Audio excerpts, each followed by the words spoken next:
अभिजित आबा पाटील आपल्या समोर येतात. ज्या पद्धतीनं अखंड महाराष्ट्राचं दैवत असलेल्या पंढरपूरमध्ये नैवेद्य ठेवण्यावरून आज वाद झाला आहे. नेमका संघर्ष समितीने देखील हा विकोपाला गेल्याचं पाहायला मिळते. काय नेमकं नैवेद्याची परंपरा विठुरायाला? नाही, काय आहे की नैवेद्याची जी परंपरा अखंडित चालू आहे ती त्या ठिकाणी कुठेही न खंडित होता. आपण हे महाराष्ट्राचं आराध्य दैवत आहे, महाराष्ट्र पाहतोय आणि यामध्ये जर असे वादविवाद होत असतील तर हे काही शरमेची गोष्ट नाही.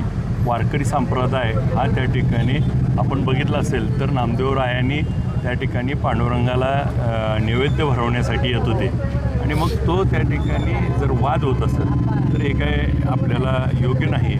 हा लवकरात लवकर हा विषय पुन्हा वादाचा होऊ नये याची सर्वांनी काळजी घेतली. पण पुरणपोळीचा नैवेद्य ठेवणं योग्य की अयोग्य काय वाटतं आपल्याला? मुळात म्हणजे आपण बघितलं तर पुरणपोळीचा नैवेद्य हा त्या काळात नामदेव महाराजांनी देखील ठेवत होते. आता याची जी परंपरा आहे जी आत्तापर्यंत चालत आली ही परंपराच आपल्याला कायम ठेवणं अपेक्षित आहे. आता याच्यामध्ये हौसेकर महाराज असतील, त्यांची सर्व मंदिर समिती असेल, यांच्याशी चर्चा करून ह्यातलं योग्य काय आहे हेच करणं गरजेचं आहे.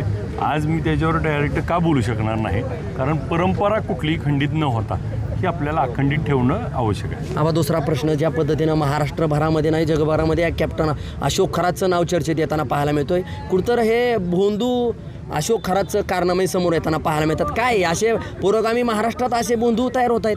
नाही, सगळ्यात महत्त्वाचं पत्रकार बंधू आपल्याला विनंती आहे की कॅप्टन म्हणू नका त्याला. तो भोंदू बाबा आहे, त्याची लायकीच नाही.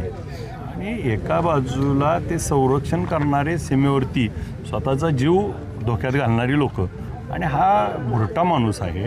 त्यानं अनेक महिलांचे आयुष्य बर्बाद केलेत, अनेकांना त्या ठिकाणी चुकीच्या पद्धतीने. एक गोष्ट बघा ना की आज आपण 21व्या शतकात मंगळावर चाललो आहे आणि इथं लघुशंका पाजली जाती आणि ती देखील चांगल्या घराण्यातल्या चांगली लोक पितात.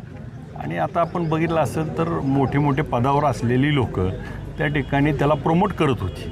ही किती लाजिरवाणी गोष्ट आहे आणि राजकीय जीवनातले अनेक लोक त्यांच्या संपर्कात असल्याचं आपण बघतोय. असे भोंदूबाबा तयार होण्याच्या मागचं देखील हेच कारण आहे. आता आम्ही अनेक वेळा कार्यक्रमाला जातो, अनेक ठिकाणी जातो, पण अनेक ठिकाणी गेल्यानंतर आम्हाला देखील त्या ठिकाणी कार्यक्रमामध्ये हार सत्कार केला तो महाराज असतो, त्याच्या पाया पडावं लागतं. परंतु त्याचा परिणाम काय होतो, हाच फोटो आमच्या आमदार पाया पडले असा दाखवून लोकांमध्ये समभ्रम केला जातो. त्यामुळं आम्हाला देखील या प्रकरणातनं खूप काही शिकण्यासारख्या गोष्टी आहेत आणि या भोंदू महाराजाला त्या ठिकाणी आता कायमचा बंदोबस्त करण्याची आवश्यकता आहे. कुठंतरी शासन त्या गतीनं चालतंय. SIT 12 दिवसापासून चौकशी करते. रुपाली चाकणकरांना देखील राजत्याग करावा लागला आहे, दोन्ही पदं राजीनामा द्यावा लागलेत. कुठंतरी नीलम गोरेंचे नाव चर्चेत येतं. एकीकडे ही प्रक्रिया सुरू आहे SITची आणि दुसरीकडं भोंदू अशोक खरातची देखील ताकद संपत चालल्याचं सातत्यानं बोलत असलेला व्हिडिओ व्हायरल होतोय. काय करणार, शिक्षा योग्य असे वाटतं सध्या? माझ्यासारख्या कार्यकर्त्याला असं वाटतं आपण छत्रपती शिवरायांच्या महाराष्ट्रात राहतो.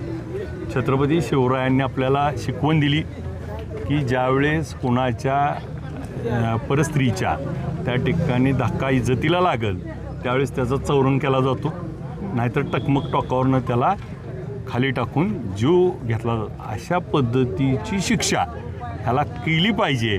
आणि त्या ठिकाणी छत्रपती शिवरायांचा हा त्या ठिकाणी महाराष्ट्र आहे. महाराष्ट्रातली सर्वात एखादी उंच बिल्डिंग 100-200 मजली असणारी तिच्यावर नेऊन वरनं टाकून द्यायला पाहिजे, चुरडा व्हायला पाहिजे. ह्या वृत्तीला ठेचून मारलं पाहिजे. त्याशिवाय महाराजांचे जे निर्णय होते त्या काळातले ते पुन्हा एकदा आपल्याला आणणं गरजेचे आहे. आणि मग ह्याला ठेचून मारल्याशिवाय त्या ठिकाणी असे भोंदू बाबा आणि महिलांच्या इज्जतीची खेळणं बंद होणार नाही.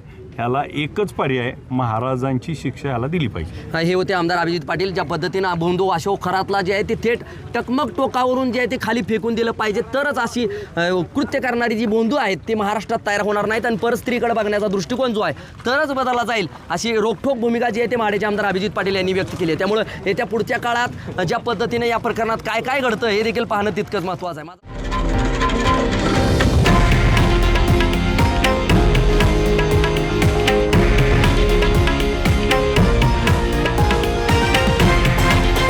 हे आहे देशातील नंबर 1 न्यूज नेटवर्क आणि आपण पाहत आहात TV9 मराठी, एकमेव